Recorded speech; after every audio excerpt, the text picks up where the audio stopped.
Hello friends, welcome back to my channel. आज की हमारी इस वीडियो का हमने टॉपिक लिया है सीनियर सिटीजन्स यानी कि वरिष्ठ नागरिक। आज हम अपनी इस वीडियो में वरिष्ठ नागरिक से रिलेटेड 15 सेंटेंसेस करेंगे जो कि एक ऐसे के रूप में होगा और ये हिंदी टू इंग्लिश होगा। सबसे पहले हम जानते हैं कि वरिष्ठ नागरिक कौन होते हैं यानी कि सीनियर सिटीजन्स कौन होते हैं। देखिए, सीनियर सिटीजन्स वो होते हैं जो हमसे बहुत बड़ी एज में होते हैं, जिनकी एज बहुत ज्यादा होती है। वो चाहे आपके घर के दादा दादी हो सकते हैं, नाना नानी हो सकते हैं, या कोई भी ऐसा बुजुर्ग हो सकता है आपके आसपास का भी जो कि उम्र में बड़ा हो। ठीक है, उन्हें हम बोलते हैं सीनियर सिटीजन्स। अब हम देखेंगे इससे रिलेटेड 15 सेंटेंसेस। तो देखिए, फर्स्ट सेंटेंस क्या है? वरिष्ठ नागरिक हमारे समाज का महत्वपूर्ण हिस्सा हैं। Senior citizens are an important part of our society, यानी कि सोसाइटी हमारे समाज का। ठीक है, क्या आएगा? Senior citizens are an important part of our society. Number 2, वे हमारे परिवार और समाज के अनुभवी सदस्य होते हैं। देखिए, यहाँ पे आया है ना कि कौन होते हैं? कौन होते हैं? वे हमारे परिवार के या समाज के क्या होते हैं? वो अनुभवी सदस्य होते हैं।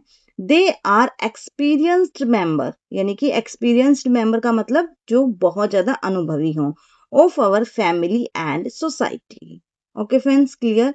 नेक्स्ट देखिए, नंबर 3, उनके पास जीवन का बहुत अच्छा अनुभव होता है। They have a lot of valuable life experience. क्या होता है उनके पास? वैल्यूएबल लाइफ एक्सपीरियंस होते हैं। ठीक है, देन क्या आएगा? They have a lot of valuable life experience. Okay friends, clear? चलिए आगे देखते हैं। अब हम नेक्स्ट नंबर 4 देखिए। नेक्स्ट नंबर 4, वे हमें सही रास्ता दिखाते हैं। They can show us the right path, यानी कि वो हमें क्या होता है, जब कई बार हम भटक जाते हैं तो वो हमें सही रास्ता दिखा सकते हैं, क्योंकि उन्हें पता है कि सही रास्ता हमारे लिए क्या होगा। तो क्या आएगा? वे हमें सही रास्ता दिखा सकते हैं। They can show us the right path. Right path का मतलब सही रास्ता। नेक्स्ट नंबर 5, हमें वरिष्ठ नागरिकों का सम्मान करना चाहिए। We should respect senior citizens, यानी कि हमें उनका क्या करना चाहिए? सम्मान करना चाहिए। नेक्स्ट नंबर 6, हमें उनकी बात है वो ध्यान से सुननी चाहिए। We should listen to them carefully, हमें उनको क्या करना चाहिए? केयरफुली मतलब ध्यान से सुनना चाहिए। ठीक है, तभी क्या होगा? हम अपनी लाइफ में आगे बढ़ेंगे। उनकी अगर बातों पे थोड़ा सा भी अगर हम अमल करेंगे तो वो हमें बहुत बहुत अच्छी सीख देने वाले हैं। ठीक है, तो हमें क्या है कि we should listen to them carefully. Okay friends, clear है? तो चलिए आगे देखते हैं। नेक्स्ट देखिए, नंबर 7, वे हमें अच्छे संस्कार और मूल्य सिखाते हैं। They teach us good values and manners. देखिए, क्या सिखाते हैं हमें? वो गुड वैल्यूज देते हैं हमें, एंड मैनर्स यानी कि अच्छे संस्कार और मूल्य वो क्या होते हैं? हमें देते हैं। नेक्स्ट है नंबर 8, वरिष्ठ नागरिकों को हमारे प्यार और देखभाल की जरूरत होती है। Senior citizens need our love and care, यानी कि उन्हें अगर हम प्यार से बोलेंगे, प्यार से उन्हें रखेंगे, तो वो हमें भी अच्छी अच्छी बातें सिखाएंगे। देखिए, जो सीनियर सिटीजन्स होते हैं वो अच्छे ही होते हैं। उनके लिए अगर हम गलत भी करेंगे उनके लिए, तो वो हमारा कभी बुरा नहीं चाहेंगे। इसलिए क्या कह रहा है कि senior citizens need our love and care, इसलिए उन्हें भी हमारे केयर की और लव की है वो जरूरत होती है। नंबर 9, हमें उनके साथ विनम्रता से व्यवहार करना चाहिए। We should behave politely with them, यानी कि विनम्रता, पोलाइटली के साथ उनके साथ हमें बिहेव करना चाहिए।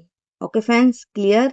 चलिए आगे देखते हैं। अब हम नेक्स्ट देखिए फ्रेंड्स, नेक्स्ट नंबर 10, हमें उनके स्वास्थ्य का ध्यान रखना चाहिए। We should take care of their health. क्या होता है? उनकी हेल्थ इश्यूज बहुत ज्यादा होते हैं। जब वो ऐसी एज में पहुंच जाते हैं तो हेल्थ इश्यूज होते ही होते हैं, तो हमें क्या करना चाहिए? उनकी टेक केयर करनी चाहिए, उनका ध्यान रखना चाहिए। We should take care of their health. Number 11, हमें उनके साथ समय बिताना चाहिए। ये एक बहुत ही इम्पोर्टेंट है कि हमें उनके साथ थोड़ा ना थोड़ा समय है वो जरूर बिताना चाहिए। We should spend time with them. Next number 12, वे अपने अनुभवों से हमें बहुत कुछ सिखा सकते हैं। They can teach us many things through their experience, क्योंकि देखिए उन्होंने लाइफ में क्या होता है बहुत कुछ सीखा होता है, तो वो क्या होते हैं वो हमें वो वैल्यूज हैं वो सिखा सकते हैं। तो क्या आएगा, दे can teach us many things through their experience. Okay friends, clear है? तो चलिए आगे देखते हैं नेक्स्ट नंबर 13। देखिए नंबर 13, वरिष्ठ नागरिक हमारे परिवार की धरोहर होते हैं। Senior citizens are the treasure of our life. Treasure का मतलब धरोहर होते हैं, खजाना हमारे, यानी कि जिनके पास भी सीनियर सिटीजन्स हैं वो बहुत अच्छे, एक तरह से यूँ समझ लीजिए उनकी जो लाइफ होती है वो स्मूथ चलती है, मैं जहाँ तक मानती हूँ, क्योंकि जो वो अपने एक्सपीरियंस से हमें जो सिखाते हैं ना वो हमारे लिए बहुत काम आते हैं। इसलिए क्या होता है कि वो क्या है वो हमारे लिए ट्रेजर हैं, हमारे लिए धरोहर हैं। Senior citizens are the treasure of our family. Next number 14, हमें उनकी जरूरतों और भावनाओं को समझना चाहिए। We should understand their needs and feelings. ठीक है, हमें उनकी जरूरत यानी कि उनको जो भी चाहिए उनकी जरूरत और उनकी फीलिंग्स को हमें समझना चाहिए। नेक्स्ट नंबर 15, हमें उनके साथ प्यार और सम्मान के साथ रहना चाहिए। We should live with them love and respect. कैसे रहना चाहिए? लव के साथ और रिस्पेक्ट, यानी कि हमें उन्हें प्यार भी देना चाहिए और उनका सम्मान भी करना चाहिए। ओके फ्रेंड्स, देखिए यहाँ तक हमारे ये 15 सेंटेंसेस हैं वो कंप्लीट हो गए हैं। हिंदी टू इंग्लिश थे, बहुत ही आसान से थे। अगर आपको ये वीडियो अच्छी लगी है तो प्लीज इसे लाइक कीजिएगा, शेयर कीजिएगा, कमेंट कीजिएगा, हाइप कीजिएगा, और अगर अभी तक चैनल को सब्सक्राइब नहीं किया है ना तो जल्दी से चैनल को सब्सक्राइब भी कर लीजिए, क्योंकि ऐसी ही वीडियोस है वो आपके पास अब आती ही रहेंगी। हर हर महादेव।